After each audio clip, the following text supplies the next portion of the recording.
ನಾನು ಇದು ಅದೇ ತರ ಮೆಸೇಜ್ ಇರ್ಬೋದು ಅಂತ ಹೇಳಿ ಹೇಳಿ ಸುಮ್ಮನಾಗ್ಬಿಟ್ಟೆ. ಬಟ್ ಈ ವ್ಯಕ್ತಿ ನನ್ನ ಪೇಮೆಂಟ್ ಡೀಟೇಲ್ಸ್ ಮತ್ತು ಅಡ್ವಾನ್ಸ್ ಡೀಟೇಲ್ಸ್ ಹೇಳಿದ ಮೇಲೇನು ಅಡ್ವಾನ್ಸ್ ಅಷ್ಟೇ ಅಲ್ದ ಫುಲ್ ಪೇಮೆಂಟ್ ನ ಬಿಫೋರ್ ಹ್ಯಾಂಡ್ ಮಾಡಿದ್ರು.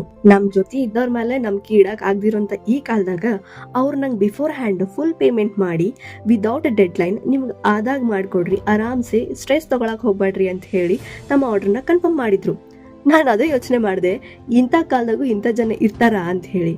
ಯಾಕಂದ್ರೆ ನನ್ನ ಹತ್ತಿಗೆ ಇಷ್ಟು ದಿವಸ ಯಾರ್ಯಾರು ಸ್ಕೆಚ್ ಮಾಡಿಕೊಡ್ರಿ ಅಂತ ಬಂದಾರಲ್ಲ ಅವರೆಲ್ಲ ನಾ ಹೇಳಿದ ಪ್ರಕಾರ ಅವ್ರ ಸ್ಕೆಚ್ ಕಂಪ್ಲೀಟ್ ಆದ್ಮೇಲೆ ಅದು ಅವ್ರಿಗೆ ಸಿಕ್ಕಿದಾದ್ಮೇಲೆ ಫುಲ್ ಪೇಮೆಂಟ್ ಮಾಡಿರ್ತಾರೆ. ಅವ್ರನ್ನ ಬಿಟ್ರೆ ಇನ್ನು ಉಳಿದವ್ರು ಯಾರಂತಂದ್ರೆ ನಂಗೆ ಫ್ರೀದಾಗ ಸ್ಕೆಚ್ ಮಾಡಿಕೊಡ್ರಿ, ನಿಮಗೆ ಆದಾಗ ಮಾಡಿಕೊಡ್ರಿ ಅನ್ನೋರು ಭಾಳ ಮಂದಿ ಇದ್ದಾರೆ. ಇನ್ನು ಅವ್ರನ್ನ ಬಿಟ್ರೆ ಎಂಥ ಮಂದಿ ಅಂದರೆ ಇವ್ರು ನನಗೆ ಒಟ್ಟೆ ಇಷ್ಟ ಆಗೋದಿಲ್ಲ. ಯಾಕಂದ್ರೆ ಅವರು ಸ್ಕೆಚ್ ಮಾಡಿಸ್ಕೋತಾರೆ, ಫುಲ್ ಸ್ಕೆಚ್ ಆದ್ಮೇಲೆ ಅದು ಅವ್ರಿಗೆ ಸಿಕ್ಕಿದ್ಮೇಲೆ ಅವ್ರು ನಂಗೆ ಪೇಮೆಂಟ ಮಾಡಂಗಿಲ್ಲ. ಅದಾದ್ಮೇಲೆ ಅವ್ರ ಅಡ್ರೆಸ್ಗೆ ಇರಂಗಿಲ್ಲ. ಆ್ಯಕ್ಚುಲಿ ಏನು ಮೆಸೇಜ್ ಮಾಡಿದ್ರು ಮೆಸೇಜಿಗೆ ರಿಪ್ಲೈ ಇರೋದಿಲ್ಲ, ಕಾಲಿಗೆ ರಿಪ್ಲೈ ಇರೋದಿಲ್ಲ. ಸೊ ಹಿಂಗೆಲ್ಲ ಮಾಡ್ತಾರೆ.